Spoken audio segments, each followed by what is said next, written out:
Muy buenas noches, bienvenidos a Sala de Prensa de Noticias Caracol en Vivo. Mi nombre es Catalina Vargas y para mí es un gusto acompañarlos esta noche analizando un tema trascendental en las últimas semanas que tiene que ver con toda esta crisis invernal que se viene viviendo en nuestro país, principalmente en departamentos como Chocó, en donde son más de 150.000 personas damnificadas. En este momento hay zonas aisladas en donde ni siquiera las ayudas han podido llegar. Frente al panorama que se vive también en el departamento de La Guajira, pues no tenemos mucho que decir, ya que son más de 49.000 familias damnificadas y en este momento avanzan las misiones médicas para brindar algún tipo de ayuda y apoyo frente a lo que se está viviendo en este momento en este departamento. Y por supuesto, otra de las zonas también afectadas es la capital del país,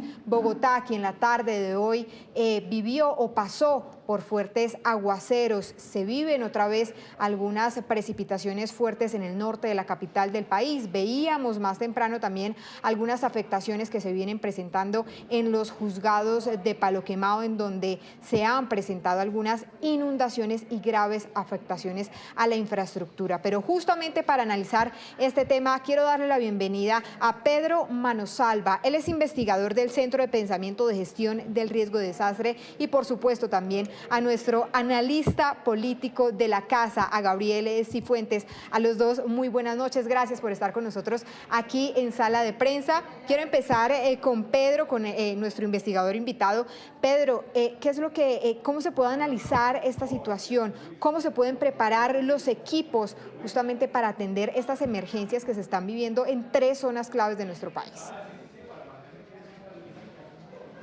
Bueno, un gusto, Catalina, estar contigo aquí en Sala de Prensa. Pues nosotros tenemos que remitirnos a los procesos de gestión del riesgo, que es conocimiento, reducción y manejo del desastre.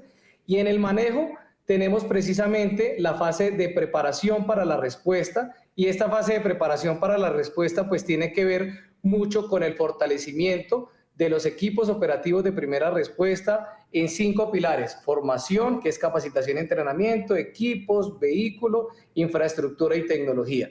Pero además, pues nuestros municipios, como tú los mencionabas, en el departamento del Chocó, en La Guajira y de hecho en el distrito capital de Bogotá, pues que tiene mucho más recursos y que tiene mucha mejor preparación, pues se debe trabajar muy fuerte en los temas de acueducto, en los temas de Secretaría de Ambiente y por supuesto en el manejo de los residuos sólidos. Gabriel, ¿cómo analizar, muy buenas noches, quiero darle la bienvenida, cómo analizar el manejo que le ha dado el gobierno nacional a estas diversas situaciones y a estas diversas emergencias que se han presentado en departamentos como el Chocó y La Guajira? Catalina, muy buenas noches para usted, para Pedro y por supuesto para toda la amable audiencia de Sala de Prensa. Yo creo que aquí son varios los factores que tienen que ser analizados. Lo primero es que esta es una situación lamentable, pero no es una situación atípica. Las temporadas de lluvia en nuestro país ocurren anualmente, quizás en unos momentos con una mayor intensidad que otras, pero lo que sí es cierto es que aquí se denota un alto grado de improvisación, un lamentable grado de improvisación a tal punto que a hoy todavía es poco claro cuál va a ser el presupuesto, cómo van a llegar las ayudas, cuáles son los planes de mitigación de riesgos. Y no creo, Catalina, que la excusa para justificar esta improvisación sean los problemas que han venido afectando a la unidad de gestión del riesgo por los conocidos hechos de corrupción, en la medida en que no solo ha sido el presidente quien ha nombrado a los directores, no solo a Carlos Carrillo, que ha tratado de hacer una buena gestión, sino a los directores pasados, sino porque también a 2 años de un gobierno que además ha anunciado y ha advertido los riesgos que tienen esta clase de situaciones climáticas y de desastres, no cuenta con un plan y una preparación suficiente para no solo prevenir que esto ocurra, sino actuar de manera pronta. Es insostenible que más de 150.000 personas, es decir, el 87% de las comunidades que habitan en el Chocó, se encuentren absolutamente desconectadas y con un doble agravante, Catalina, y es que además de la ola invernal, además de esta situación climática, están enfrentando una situación de paro armado que ha puesto en jaque a muchas comunidades en el Chocó y que en gran medida también depende de la obligación del Estado de proveer la seguridad en todo el territorio nacional. Así que yo calificaría esta situación como desafortunada, obviamente solidarizándonos con las comunidades del Chocó y de otras regiones del país, pero también haciendo un llamado al gobierno nacional para que sin improvisaciones dé respuestas claras, contundentes e inmediatas frente a lo que está sucediendo. Es inexplicable que a hoy no haya funcionarios del gobierno nacional, altos funcionarios, ministros, el director de la unidad de gestión de riesgo e incluso el presidente haciendo presencia en un puesto de mando unificado en regiones como el Chocó o como Santander. Mire, inaceptable e improvisación son dos de los términos con los que coinciden varios congresistas quienes incluso más temprano estuvieron en un acalorado debate de control político en el Senado de la República, en donde justamente se iba a tocar este tema de la emergencia por lluvias y en donde también estaba citado el director de la Unidad Nacional para la Gestión del Riesgo. Justamente para hablar de este acalorado debate nos conectamos también a esta hora con nuestra compañera María Camila Roa. María Camila, ¿qué fue lo que ocurrió allí? Pues Cata, lo que ocurrió fue, usted lo menciona muy bien, un acalorado debate. Esto fue en la Comisión Sexta del Senado y es que el debate de control político era al director Carrillo, era precisamente a su gestión, puntualmente por la respuesta que Gestión del Riesgo, esta unidad tan cuestionada en este gobierno, ha dado a la temporada de lluvias, a las catástrofes en diferentes regiones del país por cuenta de las lluvias y de los estragos que han generado. La molestia inicialmente se dio porque el director Carrillo no llegó, envió una excusa desde el viernes pasado, es decir, previendo que ya no iba a ir, lo cual molestó profundamente a los senadores, pero esa molestia se profundizó cuando Rafael Cruz, subdirector general de Gestión del Riesgo, enviado en representación del director Carrillo, reconoció que el director Carrillo no estaba ni en Antioquia, ni en Santander, ni en Chocó, ni en Guajira atendiendo estos desastres, sino que estaba en Bogotá, pues también haciendo lo propio. Los congresistas citantes consideraron, Cata, que Carrillo podía haber ido unos minutos a responder sus cuestionamientos o enviar respuesta al cuestionario de preguntas que le enviaron, pero no fue así. Y eso fue lo que desató los cuestionamientos muy fuertes en cuanto a, por ejemplo, la gestión de Carrillo, incluso desde el Pacto Histórico, porque dicen que sí, que ha viajado mucho, que ha visitado región, pero que no se ve un cambio estructural en las necesidades de las poblaciones afectadas, que ha llevado colchonetas, mercados, que hace presencia, pero que nada cambia en esas regiones afectadas y que lo último que se supo, Cata, era que necesitaba 700.000 millones de pesos para enfrentar la emergencia que viven más de 56.000 familias en 300 municipios del país, pero que no se ven los resultados. Lo consideran incluso integrantes del Pacto Histórico que le pidieron su renuncia. La gente se está muriendo porque no hay una prevención por parte del gobierno nacional, ni de los gobiernos departamentales y locales. Aquí tenemos que hacer un trabajo mancomunado. Esto no es una pelea contra el doctor Carrillo, yo creo que esto es un llamado a que actuemos en equipo. Esto es estando en el territorio, acompañando a la gente, llamando a los alcaldes, consiguiendo ayudas. Y cuando el funcionario está trabajando, eso se nota. Y cuando no trabaja, se nota más. Carrillo es un flojo que no debería seguir a la cabeza de la Unidad Nacional de Gestión de Riesgo. Escuchan ustedes a otro también muy cuestionado, pero el punto es que es de la misma bancada, es del gobierno, Alex Flores, que defiende a capa y espada al gobierno, calificando a Carrillo de flojo. Ya don Gabriel Cifuentes nos dirá qué opina incluso de esto que pasa en esta célula legislativa que tiene 13 senadores, solo 2 de oposición, Ana María Castañeda y Esteban Quintero del Centro Democrático, pero hoy parecía una cumbre de opositores. Vean ustedes los cuestionamientos de los citantes. Ya que el doctor Carrillo no contesta ni el teléfono, dile que llame al alcalde de San Vicente de Chucurí, que una mujer murió el fin de semana por una avalancha. Por favor, comuníqueselo. Que el alcalde está llorando, pidiendo una ayuda. Que el gobernador de Santander está esperando qué está pasando. Hay varios derrumbes en el departamento de Santander. Que se aparezca por allá, porque esa es su función. ¿Qué está haciendo el doctor Carlos Carrillo por este país, aparte de grabar TikToks, aparte de creerse fiscal, aparte de creerse juez, aparte de creerse secretario de Transparencia, como dijo el senador Moreno. Yo no sé qué está haciendo el doctor Carrillo, pero por este país no está haciendo nada, nada. Está en campaña. Como lo decía nuestra compañera María Camila, esto parecía más bien una cumbre de opositores, Gabriel, y quiero preguntarle frente a este acalorado debate, ¿qué es lo que debería hacer Carrillo? Incluso él mismo ha señalado múltiples veces que lo ocurrido en la Unidad Nacional para la Gestión del Riesgo no debería verse con un espejo retrovisor, que lo que pasó con Olmedo y Schneider ya pasó, que lo que se debe es actuar. Pero mire, la ausencia de él deja mucho que decir en el Congreso de la República. ¿Qué debería hacer el señor Carrillo, Gabriel? Yo creo que es una pregunta que tiene varias respuestas. Lo primero es que frente a una crisis como la que se está viviendo, la llegada de Carlos Carrillo no va a resolver el tema de las lluvias.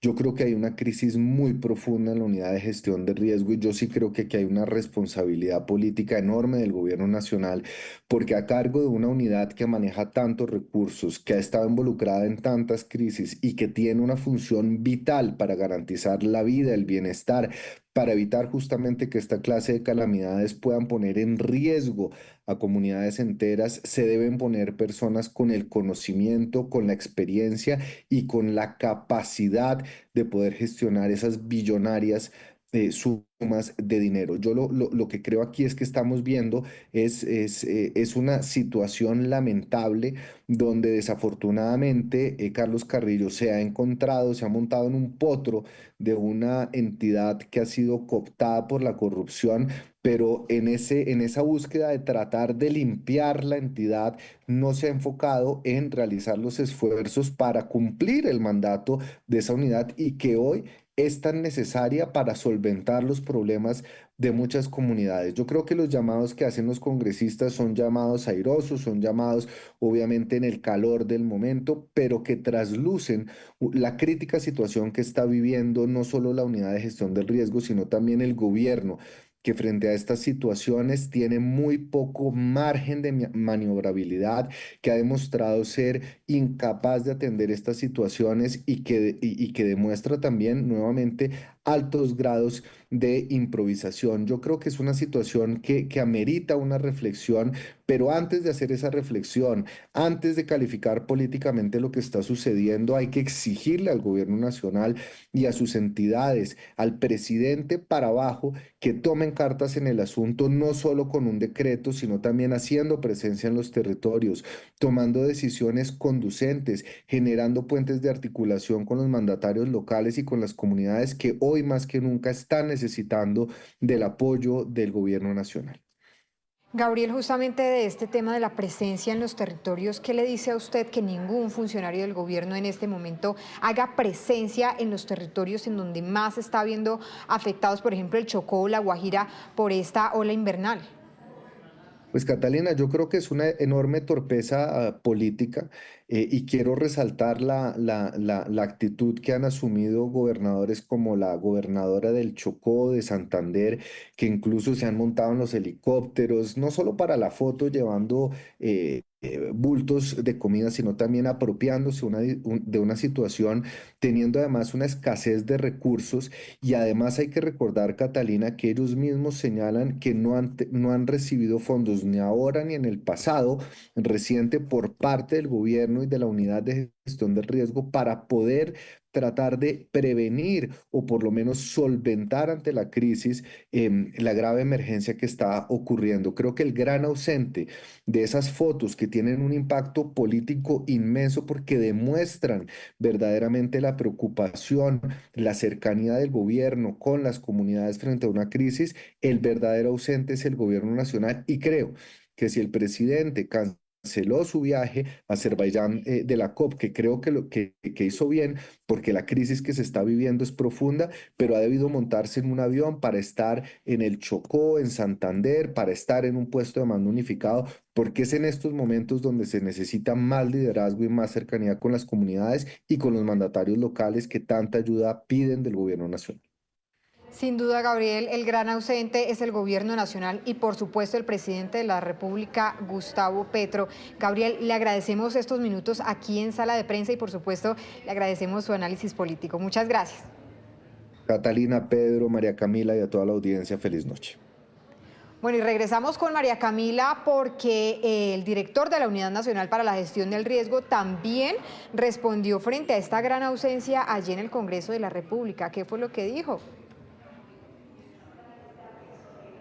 Pues Cata, él precisamente dice que tenía todo el derecho a estar enfocado en la respuesta a la crisis, que esa es su principal labor y que en eso estaba, que estaba dirigiendo la sala de crisis para responder a las necesidades de 56.000 habitantes de diferentes regiones del país que necesitan ayuda del gobierno en estos momentos. Inicialmente respondió a través de un mensaje en su cuenta de X en el que dijo que por respeto al Congreso delegó a su subdirector, pero que los senadores, dice puntualmente, no quieren una respuesta técnica, ellos quieren un debate político y amordazaron al subdirector. Lo cierto es que en eso de pronto tiene algo de razón porque el subdirector Rafael Cruz casi que no pronunció palabra, lo único que hizo al inicio fue desatar la molestia de los congresistas, pues diciendo que Carrillo no estaba presente porque estaba en Bogotá, no en región. Escuchemos la respuesta del director Carrillo a esta polémica. Bueno, aquí no se trata, ni más faltaba, de un irrespeto con el Congreso, pero lo que sí debo decir es que mientras nosotros estamos aquí, en la Sala de Crisis Nacional, atendiendo pues una de las mayores emergencias que hemos tenido durante el año, algunos senadores en lo que están interesados es en instrumentalizar esta crisis para sus pequeños propósitos electoreros. Nosotros enviamos una delegación con el subdirector general que tiene todas las respuestas técnicas que los senadores necesitan, pero ellos no quieren dar un debate técnico, ellos quieren dar un debate político. Algunos de los senadores, incluso del pacto histórico con quienes yo he tenido diferencias en el pasado, pues hoy quieren sacarse la espina y compulsan copias a la Procuraduría. Yo creo que esto es una actitud mezquina y que da cuenta de la poca preocupación que tienen algunos senadores por la vida de los colombianos. Ahí está la respuesta entonces del director Carrillo, una respuesta mezquina con intereses políticos. Es como califica quienes lo cuestionaron en ese debate de control político, que para los senadores que citaron, Cata, no quedó realizado.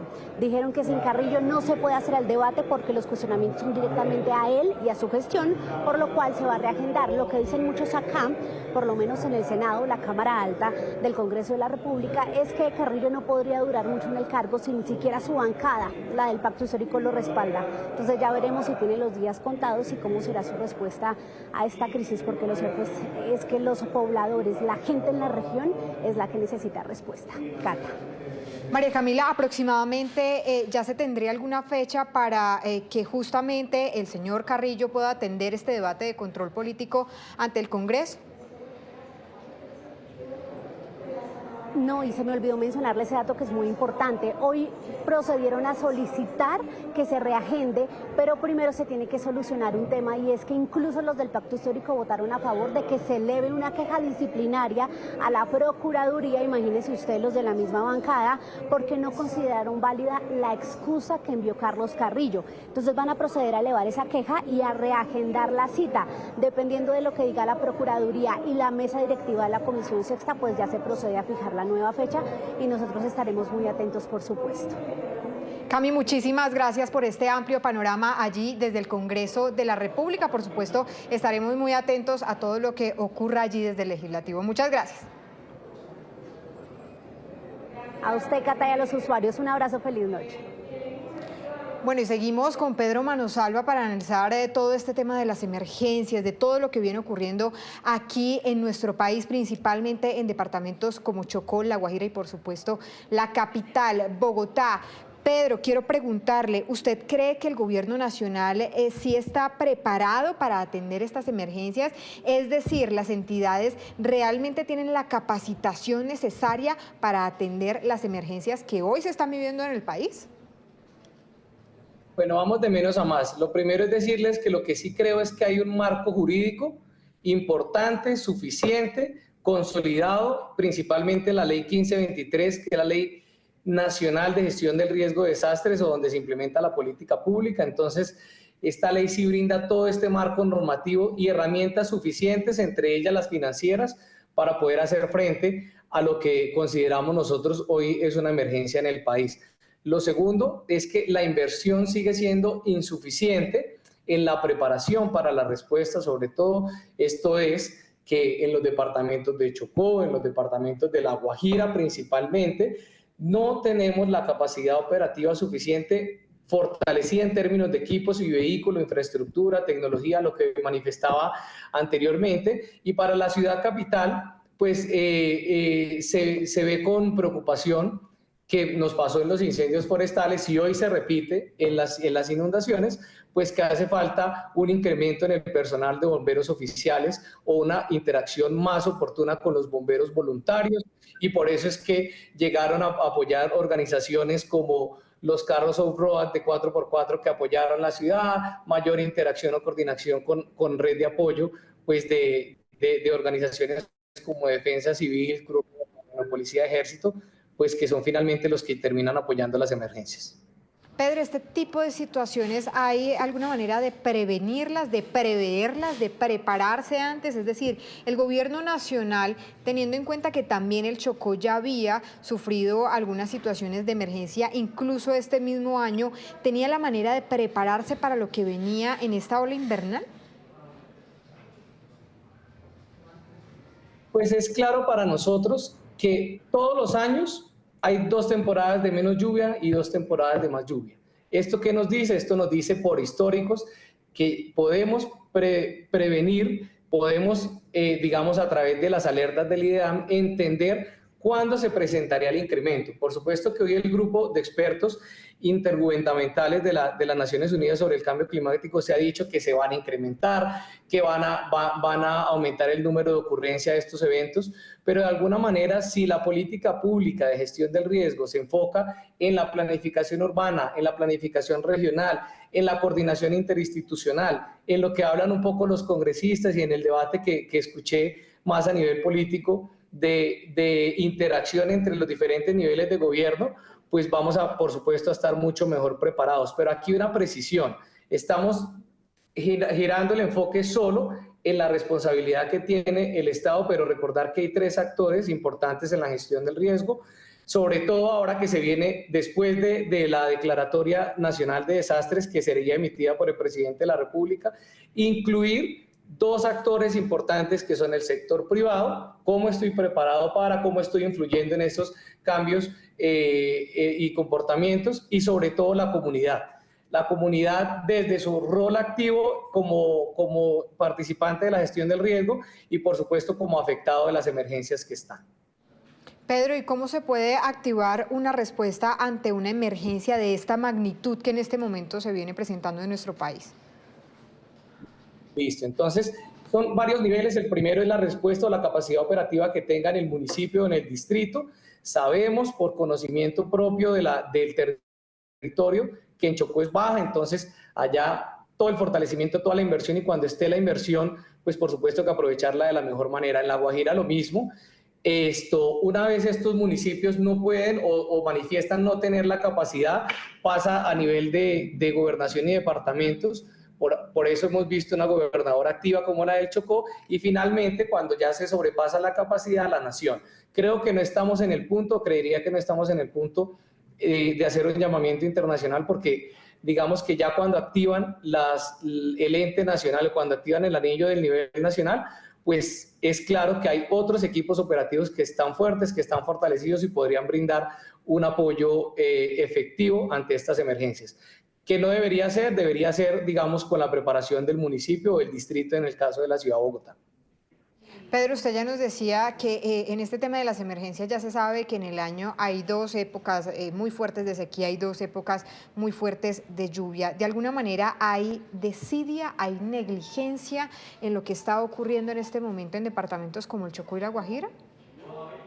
Pues en cada conversación que hacemos con expertos no solo nacionales desde el Centro de Pensamiento en Gestión del Riesgo de Desastres GRID y con expertos o aliados o cooperantes internacionales, vemos con preocupación la falta de idoneidad. Ahora el Chocó ya habla de inseguridad alimentaria, por lo menos en los próximos meses en el departamento del Chocó.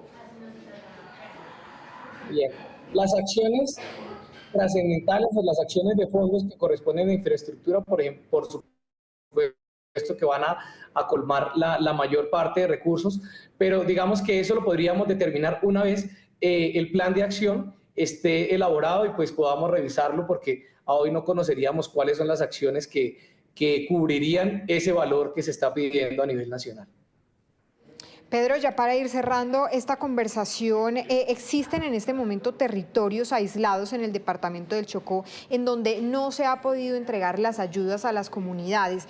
¿Cómo en este momento se puede hacer para llegar a esos territorios aislados para tratar de solventar esta emergencia en esas zonas de más difícil acceso, por ejemplo, en La Guajira y en el Chocó? Esas son precisamente las acciones o parte de las acciones que debe contemplar este plan de acción que saldría del gobierno nacional en articulación con los municipios y gobernaciones, porque exactamente ahí nos diría qué, cómo y quién sería el responsable de llevarla. Nosotros en el 2012, en el 2010, perdón, por eso salen las nuevas leyes de gestión de riesgo, de bomberos, del voluntariado en Colombia. Ya vivimos una emergencia, digamos, donde las inundaciones pues superaban una gran cantidad del territorio nacional y las entidades de gobierno ya tienen toda la experiencia suficiente para recomendar en el plan de acción. Sería que de pronto, escuchando al director Carrillo, que las acciones se tomen desde lo técnico y pues no desde un escenario político que en lo técnico pues ya tendríamos el conocimiento histórico que ocurrió en el 2010. Pedro, finalmente veíamos el día de ayer que, por ejemplo, las fuerzas militares lograron llevar más de 2 toneladas de ayudas entre comida y kits de aseo a varias familias damnificadas allí en el departamento del Chocó. Pero además de la Unidad Nacional para la Gestión del Riesgo y las fuerzas militares, ¿qué otras instituciones pueden intervenir y pueden brindar ayuda en este momento?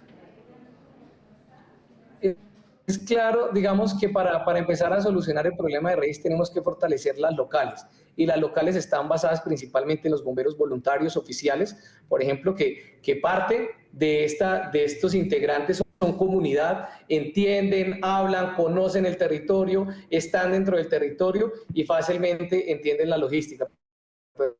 Pero también aquí está una fuerza muy importante que es los voluntarios y los funcionarios de la defensa civil, que son bastante importantes en la estrategia que se tiene de respuesta. Están también los organismos como Cruz Roja, que tienen unos protocolos, que tienen unos estándares internacionales de ayuda humanitaria y digamos en esto ya tienen bastante experiencia y son reconocidos. Pedro, muchísimas gracias por estar con nosotros. Son varias las preguntas que nos quedan aún por resolver y que, por supuesto, le deben quedar al gobierno nacional frente a la atención de esta emergencia por esta ola invernal. ¿Hay negligencia o desidia? ¿Realmente estamos preparados en este momento, después de tantas emergencias que se han vivido en nuestro país, para atender más emergencias en departamentos tan vulnerables como el Chocó y La Guajira? En fin, son múltiples las preguntas que aún deben quedar en el tintero. Él es Pedro Manosalva, investigador del Centro de Pensamiento de Gestión del Riesgo de Desastres. Pedro, muchísimas gracias por estar con nosotros. Catalina, muchas gracias a ti y a toda tu audiencia. Un gusto. Y de esta manera terminamos Sala de Prensa. Gracias a todos ustedes por acompañarnos esta noche. Los dejamos con toda la programación de Noticias Caracol en Vivo. Feliz noche.